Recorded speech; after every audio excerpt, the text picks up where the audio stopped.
আমরা Saint Martin counter থেকে বলছি যে সিলেট যে ভাড়াগুলি আপনার 900 টাকা ছিল, যাত্রী অভিযোগ করতেছে কোথাও কোথাও 2000 টাকা, কোথাও কোথাও 1300 টাকা। আমরা সরঞ্জামে এটা এসে আমাদের ক্যামেরা বিচ্ছটার মধ্যে তুলে ধরার চেষ্টা করতেছি জনভোগান্তি। আসলে এটা একদম নিয়মের বাইরে, সব যাত্রী অভিযোগ করতেছে। এটা একটা দুর্বিষহ জীবন মানুষ সেটাই প্রকাশ করতেছে।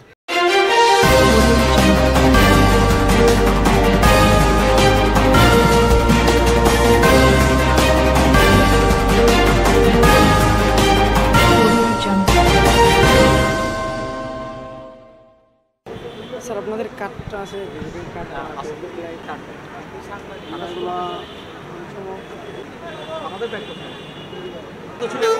আগে ছিল আমি যে মুক্তাগাছা টিকিট কাটছে, এখন 1000 করে নিচ্ছে, 850। হ্যাঁ সম্ভবত। আমার খুব আছে, থাকলেও কিছু করার নেই। ঈদের যাত্রায় অনেক অসুবিধা, টিকিট চাইলে পাওয়া যায় না, তো থাকেই। অসুবিধার পাশাপাশি কিছুটা সুবিধা হচ্ছে, আমি একটা টিকিট পাইলে একটু সুবিধা মনে করি যে হ্যাঁ ঠিক আছে, কিছু বেশি নিচ্ছে, আমি একটা টিকিট পেয়েছি, এটাতে সান্ত্বনা নিতে পারি আর কি। বরিশাল পটুয়াখালী। টিকিট কত দিয়ে কাটছেন? টিকিট কাটছে 1600 টাকা। আগে কত ছিল? ঈদের আগে কত ছিল? ঈদের আগে ছিল 1200 টাকা করে। আগে 900 টাকা করে ছিল, বাট এখন 1100 টাকা করে ওইখানে টিকিট দেওয়া হচ্ছে আর কি। 1100 টাকা করে টিকিট কাটছি। এই যে আমাদের গাড়িগুলো আসার সময় খালি আসে, আসার সময় কোনো যাত্রী আসে না, তো আমাদের তেল খরচ আছে, এই জন্য 300 টাকা বাড়তি। না, আমাদের বিরুদ্ধে কোনো যাত্রী অভিযোগ না, আমাদের যাত্রীরা আছে সবাই জিজ্ঞেস করে। না না, বেশি হচ্ছে না, আমরা কেন বাড়তি নেব? টিকিট করছি 1200 টাকা। আগে কত ছিল? ঈদের আগে 900 টাকা। তাহলে কত বেশি নিচ্ছে? নিশ্চিত তোমার 300 টাকা। 300 টাকা বেশি নিচ্ছে। 1500 টাকা কাটছি একটা, 1500 টাকা। ঈদের আগে কত ছিল এটা? এটা আমরা জানি না তো। ঈদের আগে ছিল এরকম 1000 টাকা, 900 টাকা ছিল, 900 টাকা ছিল। এই যে 500 টাকা বাড়তি নিচ্ছে, এটা নিয়ে আপনি কি বলার আছে? আমার বলা কিছু না, আমি শান্তি মতো বাড়ি যাইতে পারলে এটাই ঠিক আছে। আমার সিলেট যাচ্ছি আউসকান্দে। টিকিট কত দিয়ে কাটছে? এখানে লেখা আছে 1300 টাকা। হ্যাঁ, আগে কত ছিল এটা? 900 টাকা ছিল। এটা আগে 900 টাকা ছিল, এখন 1300 টাকা দিয়ে কাটছে। এই যে 400 টাকা আপনার কাছ থেকে বাড়তি নিচ্ছে, এটা নিয়ে আপনি কি বলার আছে? ভাই এখানে কিছু বলার নেই আসলে। আমাদের জনগণরা যদি কথা না বলে, বা সবাই আমি একা বলে তার হবে না। হ্যাঁ, এখানে দর্শকের যদি কথা না বলে, আমি তো একা বলে হবে না। তো যেহেতু ঈদ চলে আসছে, বাবা মার সাথে ঈদ করতে হবে, কিছু বলার নেই এখানে। সিলেট টিকিট কত দিয়ে কাটছে? 1300। কত? 1300। আগে কত ছিল? আগে তো 900 টাকা হইলেও যাওয়া যাইছে। এই যে 400 টাকা বেশি নিচ্ছে আপনার কাছ থেকে, আপনার কিছু বলার আছে? না, আমার কিছু বলার নাই, আমরা তো গাড়ি পাইতেছি না, এই কারণে যাওয়া লাগে। আমরা যাওয়ার সমস্যা, তো যাওয়া লাগবে না। কুষ্টা যাচ্ছি। টিকিট করছেন? টিকিট করছি কত? 1500 টাকা। কি গাড়ি? আপনি সৌদিয়া গাড়ি। এসি নাকি নন এসি? এটা হচ্ছে নন এসি গাড়ি। Non AC.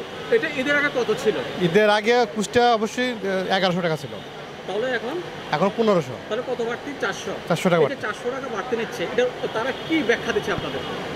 কোনো ব্যাখ্যা তো আমি চাই না, বা আমি এই সম্বন্ধে বলতে পারবো না আর কি। ওরা যেটা চাচ্ছে ওটা আমরা দিতে বাধ্য। এটা নিয়ে আপনি বলার কি বলবো, দেশে তো আইন শৃঙ্খলা, আইন যদি থাকতো দেশে, তাহলে তো আপনি অবশ্যই এটা ইমপ্রুভ হতো, কিন্তু আইন তো নাই এখন বিদেশে। আমিও কুষ্টিয়ায় যাচ্ছি। টিকিট করছেন? হ্যাঁ, টিকিট করছি। কত? আমি হচ্ছে 1750। আগে কত ছিল? আগে 1200 ছিল। এই যে বাড়তি নিচ্ছে, এটা নিয়ে আপনার কি বলার? আমি জিজ্ঞাসা করছি, ওরা বলছে সিট নাই। তখন পরে আবার বললাম যে ভাই আমার তো ইমার্জেন্সি দরকার। তখন আবার বললো ঠিক আছে, একটা ম্যানেজ করা যাবে, কিন্তু বাড়তি লাগবে এক্সেস। এখন কত? 1750। আমি বললাম যে এক্সেস তো অনেক বেশি এক্সেস হয়ে যায়, এখন টিকিট নাই, যেহেতু বাড়ি যাওয়া লাগবে, অতএব কাটা তো লাগছে। 1750। ঈদের আগে কত ছিল? 1000। তাহলে এখন কত নিচ্ছে? 750 টাকা বেশি। কি গাড়ি যাচ্ছে? সৌদিয়া পরিবহন।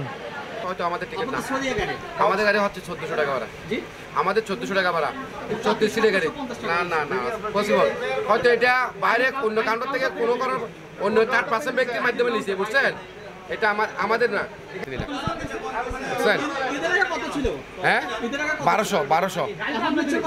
এখন এখানে ওই ছাড় লাগানো আছে, আপনারা একটু ছাড় দেখতে পারবেন, বিআরটি ছাড় লাগানো আছে, এবং এখানে ম্যাজিস্ট্রেট 2-3 বার আসছিল, আমাদেরকে ট্রাই করে গেছে, আমাদের ফল ধরতে পারে নাই। হয়তো উনি অন্য ব্যক্তি থেকে টিকিট নিয়েছে, ওনাকে খুশি করে বা চা কানি কাজ করেছি, এটা অন্য বিষয়। হ্যাঁ ঠিক আছে, আমাদের শাখা এখান থেকে যদি টিকিট নিতেন আপনি বরাবর কোম্পানির টাকা এটাই পাইতেন, হয়তো উনি আপনার থেকে ওইটা শাক আলি খাবার জন্য সেটাও আপনি ধরতে পারবেন না। না না, আপনারা সিন্ডিকেট করেন কেন? আপনারা তো সিন্ডিকেট করেন। না না, সিন্ডিকেট না, উনি 1750 টাকা ক্যামেরা দেখবেন। ম্যাজিস্ট্রেট স্যার আসছিল, আমাদের সব কিছু ট্রাই করেছে, আমাদের কোনো ফল ধরতে পারে নাই, বুঝছেন? আমাদের ডকুমেন্ট বিআর টি শার্ট আমরা বসে দিছি না, আপনি বিআর টি শার্টটা দেখেন, ভিডিও করে দেখেন, টিকিটের টাকা বাড়তি দিল কেন? মৌখিক এখানে লেখা আছে 1500 টাকা, এখন উনি যদি 1750 টাকা যদি অভিযোগ করে, এখানে তো কারো কিছু করে নাই, উনি মৌখিক বলতেছে, এখানে ডকুমেন্টে বলতেছে 1500 টাকা, এখানে ডকুমেন্টে বলতেছে 1500 টাকা, উনি তো মৌখিক বলতেছে 1750 টাকা। 1500 টাকাটা এটা তো বিআরটি রেট, এখন যেটা বর্তমান ভাড়া আছে এটা বিআরটি রেট, এটা ম্যাজিস্ট্রেট এসে চেক করে গেছে গত পরশু দিন। এখানে আমাদের ইয়াকান দেখাও না, এটা দাও না, এটার ব্যাখ্যা হয়েছে এটা বিআরটির অনুমোদিতভাবে। বিআরটি কি আপনাদেরকে অনুমতি দিচ্ছে 700 টাকা বাড়তি নেওয়ার জন্য? ওখানে ম্যাজিস্ট্রেট সহকারে এখানে চার্ট আছে, সেই চার্ট অনুযায়ী এটা করছে। ম্যাজিস্ট্রেট এটাকে সিক্রেট দিচ্ছে 400 টাকা বেশি নেওয়ার জন্য। বিআরটির অনুমোদিত ওইখানে চার্ট করে দিয়ে গেছে যে এই কত টাকা ভাড়া নেওয়া যাবে সেইটাই নিতেছে, তার বাইরে কোনো ভাড়া নিতেছে না। সৌদিয়া কাউন্টারতেই আমি আসি, সৌদিয়া গাড়ি থেকে আসি, এমনি 1100 টাকা করে নেয়। আমরা কুষ্টিয়া থেকে আসি, কুষ্টিয়া থেকে চট্টগ্রাম। এখন নিচে কত আপনার কাছ থেকে? এখন হলো 2 টাকা নিয়েছি, 3000 টাকা নিয়েছি, 1500 টাকা। 1500 টাকা করে যাচ্ছে। আমি সাতক্ষীরায় যাচ্ছি। টিকিট করছেন? হ্যাঁ হ্যাঁ। কত? এখন 1700 টাকা করে 3টা টিকিট নিয়েছে, 5100 টাকা। এখন টিকিট 1700, এর আগে কত ছিল? ঈদের আগে 1300 টাকা ছিল। পাচ্ছেন যে সকলে অভিযোগ করতেছে 1100 টাকার টিকিট 1500 টাকা, ইভেন 900 টাকা টিকিট 1700 টাকা, সবাই এক বাক্যে অভিযোগ করে যাচ্ছে। এবং আমরা কাউন্টারে গিয়ে সত্যতা ম্যানেজারের কাছে যাচাই করতে গেলাম, সেটাতে উঠে আসছে। ইভেন যাত্রীদের সাথে আমরা কথা বলে যেটা পাচ্ছি সেটা উঠে আসছে। এবং সৌদিয়া কাউন্টার বলতেছে যে ম্যানেজার বলতেছে যে এটা বিয়ের টিকিট তাদেরকে অনুমতি দিচ্ছে, ওনারা আমাদেরকে ছাড় দেখাচ্ছে, এবং ম্যাজিস্ট্রেটও নাকি ওনাদেরকে অনুমতি দিচ্ছে। এই যে দামপাড়া সৌদিয়া কাউন্টার থেকে জনদুর্ভোগ তুলে ধরার জন্য বিশ্বটোলা টিভি, আমি মামুন আহমেদ।